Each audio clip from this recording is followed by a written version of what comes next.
नमस्कार, स्वागत करते हैं आप सभी का टाइम्स नेशन न्यूज़ भारत में। खबर मथुरा से। 21 विपक्षी पार्टी व किसानों के आह्वान पर केंद्र सरकार के द्वारा किसान विरोधी बिल को लेकर आज संपूर्ण भारत बंद का ऐलान किया गया था, जिसे लेकर मथुरा जनपद में जिला प्रशासन पूरी तरह मुस्तैद है और भारत बंद के आह्वान के बाद अराजक तत्व की हृदय स्थल होली गेट पर राजनीतिक दल नेताओं की गिरफ्तारी कर उनको हिरासत में लेकर कोतवाली भेज दिया है। हालांकि मथुरा में आज मंगलवार है, जिसे लेकर बाजार बंद भी हैं, लेकिन किसानों के द्वारा भारत बंद के ऐलान के बाद कुछ विरोधी पार्टी अपनी राजनीतिक चमकाने के लिए किसानों के हित के लिए लड़ाई लड़ अपना विरोध जता रहे हैं। जिला अधिकारी सर्वग्राम मिश्र एवं एसएसपी डॉक्टर गौरव ग्रोवर के साथ जिला प्रशासन के आला अफसर भारत बंद को लेकर लगातार शहर के अलग अलग क्षेत्रों में भ्रमण कर हर स्थिति पर नजर बनाए हुए हैं। बने रहिए टाइम्स नेशन न्यूज़ भारत के साथ। सामान्य जो लोगों का आवागमन है उसको सुचारू रखने के लिए और किसी भी प्रकार की शांति व्यवस्था को बनाए रखने के लिए, उसके किसी भी प्रकार का प्रतिकूल प्रभाव ना पड़े, इसके लिए पूरे जनपद में पुलिस व हमारे पीएसी की तैनाती की गई है। सेक्टर जोन में बांटकर अधिकारियों को उसका जिम्मा दिया गया है। सुबह से ही लगातार हमारे अधिकारी और पुलिसकर्मी भ्रमणशील हैं, ड्यूटीज़ पे अपने मुस्तैद हैं, मैजिस्ट्रेट्स के साथ कोऑर्डिनेशन में हैं और ये इंश्योर किया जा रहा है कि दो चीज़ें, कोविड-19 की प्रोटोकॉल और जन सामान्य को किसी प्रकार की असुविधा ना हो, और यदि कोई कानून व्यवस्था को बिगाड़ने के लिए या उस पर किसी प्रकार का प्रतिकूल प्रभाव डालने का प्रयास करता है तो उसके ऊपर सख्त कार्रवाई की जाएगी।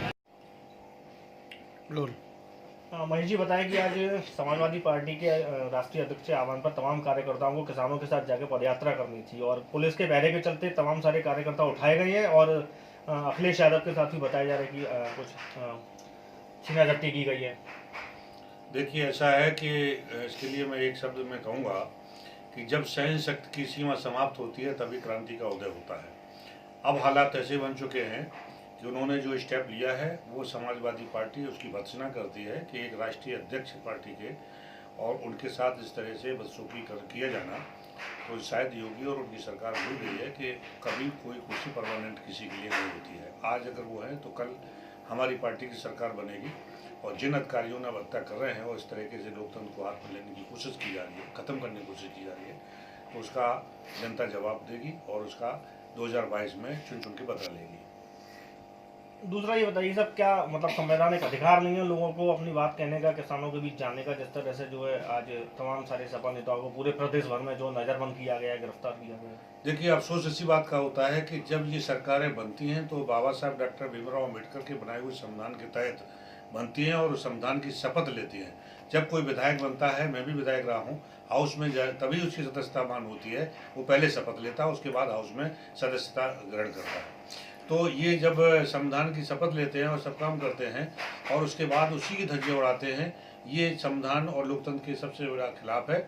और लोकतंत्र हमको ये अधिकार देता है, हमारा संविधान ये अधिकार देता है कि अगर कोई भी सरकार अगर जनता के प्रति जनता के अधिकारों का अतिक्रमण करती है तो हमको अपोजिशन, जो एक पोजिशन बनाया गया है, एक तो होता है पक्ष, एक होता है विपक्ष होता है, तो अपोजिशन का रोल है कि वो जनता की आवाज़ को हाउस में उठाए और हाउस में नहीं सुनवाई होती है तो सड़क पर उठाए, और हाउस जब नहीं कार्य संचालन में नहीं होता है, कार्यशील नहीं होता, तो फिर वो सड़क पर भी पब्लिक के बीच में उठा सकता है। जब भारतीय जनता पार्टी की सरकार आई है तो उन्होंने शुरुआत से ही ऐसे कर दिया है कि लोकतंत्र को हाथ में लिया, संविधान की धज्जियां उड़ा रही हैं। वो मुझे लगता है कि संविधान में बिलीव नहीं करती है। ऐसी पार्टी और ऐसी पार्टी की मान्यता खत्म होनी चाहिए और ऐसी सरकार को संविधान की रक्षा के लिए जो स्टेट गवर्नमेंट होती है, स्टेट गवर्नमेंट को कंट्रोल करने के लिए गवर्नर की व्यवस्था है और सेंट्रल गवर्नमेंट को कंट्रोल करने के लिए, लगाम कसने के लिए राष्ट्रपति की व्यवस्था है। इनको सर्वोच्च पावर है, उसके बावजूद हमें अफसोस इस बात का कहना पड़ता है कि लोकतंत्र की हत्या हो रही है। पूरा देश का किसान जो भगवान कहा जाता है, अन्नदाता कहा जाता है, वो आज त्राही त्राही मचे हुए है, सड़कों पे है 10 दिन से। लेकिन ना तो स्टेट गवर्नमेंट संभल रही है और ना ही केंद्र की सरकार के ऊपर जोर रेंग रहा है। ऐसे हालातों में अगर जरा भी उनके अंदर वो है तो संविधान ये इजाज़त देता है कि गवर्नर को कि अगर जनता के खिलाफ कोई सरकार आवाज़ उठाती है और जनता की आवाज़ को दबाने का प्रयास करती है और यदि लोकतंत्र को हत्या की कोशिश करती है तो गवर्नर को उसकी गवर्नमेंट को बर्खास्त करना चाहिए। और इसी तरीके से सेंट्रल गवर्नमेंट को, जो देश का प्रमुख है, राष्ट्रपति है, और वो देख रहे हैं किस तरह से पूरे देश में हालात बने हुए हैं, अन्नदाता के साथ अत्याचार हो रहा है और उसकी लड़ाई को, उसकी आवाज़ को दबाने की कोशिश की जा रही है। तो मैं यही कहना चाहता हूं कि इस तरीके की सरकारें भविष्य में नहीं बननी चाहिए और जिस जनता ने बड़े बहुमत के साथ उनको मौका दिया तो उन्होंने ये खो दिया है और आने वाले समय में जनता उनको जरूर जवाब देगी और उनको मुंह की खानी पड़ेगी। 2022 में तो निश्चित रूप से जनता ने संकल्प ले लिया कि अब अखिलेश यादव जी के नेतृत्व में समाजवादी पार्टी को हम मौका देंगे और जो अधिकारी इस तरीके से जनता के साथ और विपक्ष के साथ बर्बरतापूर्वक व्यवहार कर रहे हैं, ऐसे अधिकारियों को चिन्हित करके रखा जाएगा। वो लोगों के साथ कानून के तहत, संविधान के तहत हम उनके खिलाफ एक्शन करेंगे कि आप लोग वर्दी में रहते हुए भी जनता को न्याय नहीं दे पाए, इसलिए आपको उसमें रहने का अधिकार नहीं है। जो उनकी सर्विस रूल कंडक्ट होकर इसके अकॉर्डिंग उनको पनिश करने की कोशिश की जाएगी। इसलिए ऐसे अधिकारी के लिए मेरी चुनौती है, उनको मैं वार्निंग देता हूँ कि वो निष्पक्षता के साथ काम करें। ये देश सभी का है और जब सत्ता के पक्ष में सत्ता के पार्टी के कार्यकर्ता बन के काम न करें, हमारे कार्यकर्ताओं को दबाने की कोशिश न करें, जनता की आवाज़ को दबाने की प्रयास न करें, वरना वो तैयार रहें पनिशमेंट के लिए। 2022 में सरकार बनते ही ऐसे लोगों को चिन्हित किया जाएगा और उनको हम लोग जरूर सबक सिखाने का काम करेंगे। ठीक है, आज जो आपकी गिरफ्तारी हुई है उसके बारे में आप क्या कहेंगे? ये काले कानून के खिलाफ हम आज सड़कों पे उतरे थे। शांतिपूर्वक ढंग से हम मथुरा होली गेट पर आकर बाजार को बंद करा रहे थे। इन लोगों ने सुतई कर रखा था, उनका धन्यवाद देते। कुछ लोग भारतीय जनता पार्टी की मानसिकता से ग्रसित जो थे व्यापारी लोग, उन्होंने खुल रखा था, तो उनसे हमने हाथ जोड़ के निवेदन किया, उसने बंद भी किया। कुछ कर रहे थे, तब तक पुलिस आ गई।